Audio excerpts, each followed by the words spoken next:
Olha, Madame Web não foi só um filme que a galera não gostou, não. Ele virou um fenômeno cultural, mas claro, pelos motivos errados.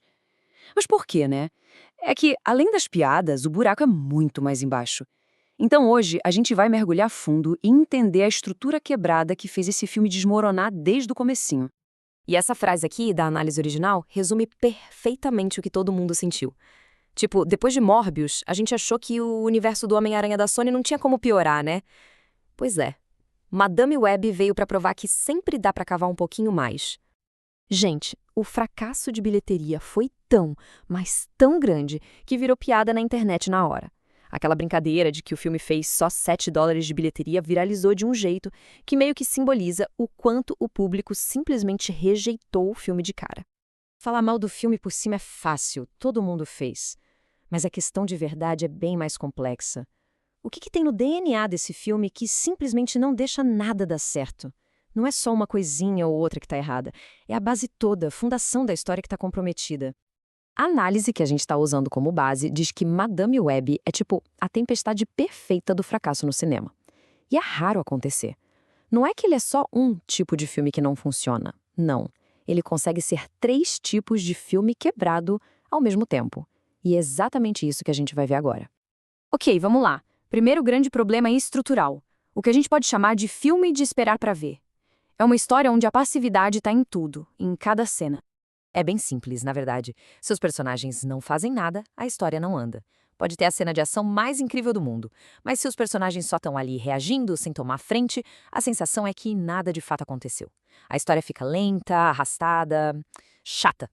E olha só como isso fica claro no filme.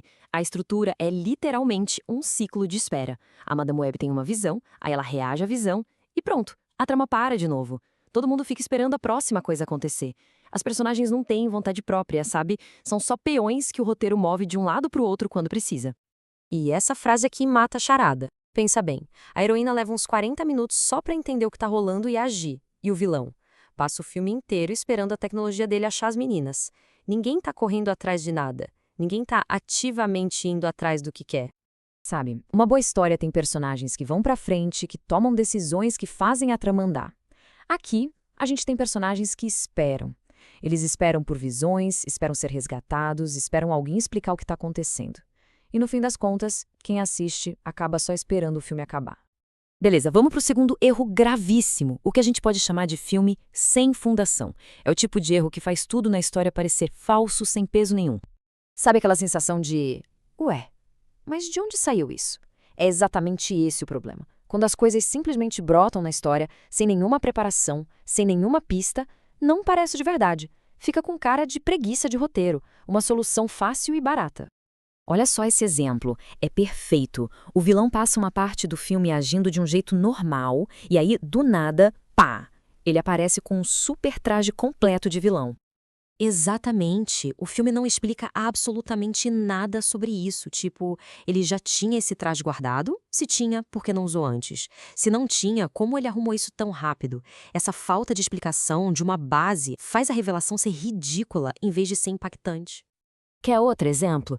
Tem uma hora que uma personagem fala que o lugar onde eles estão, um galpão de fogos de artifício, é uma armadilha mortal. Era para ser uma frase que cria tensão, né? Só que aí tá o problema. Em momento nenhum, a gente vê esse perigo. A frase fica solta no ar, sem nada que prove que aquilo é verdade. Como a gente nunca vê os fogos de artifício como uma ameaça de verdade, a fala perde toda a força. É uma afirmação sem base, e por isso soa boba. Isso leva a gente para o terceiro e talvez o pior de todos os problemas, o filme motivacionalmente vago.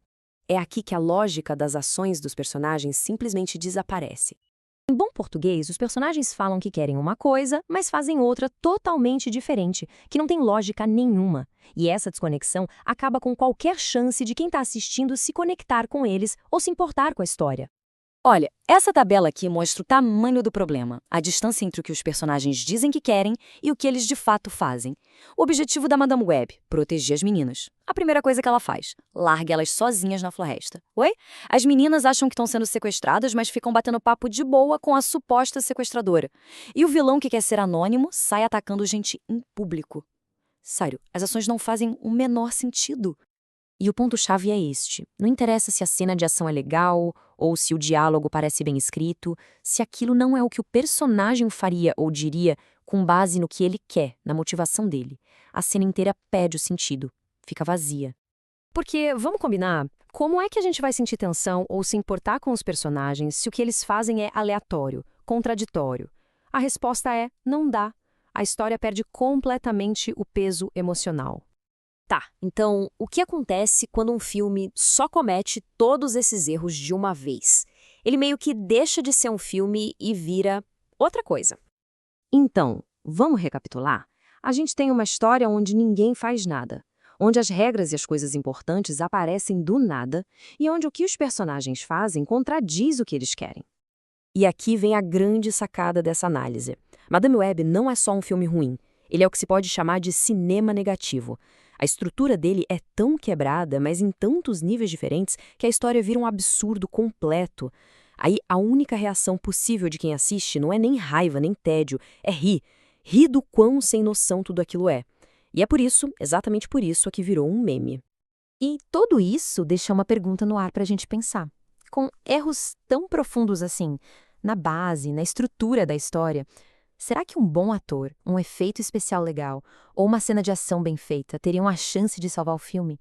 Ou será que, no fim das contas, a base da história é simplesmente tudo?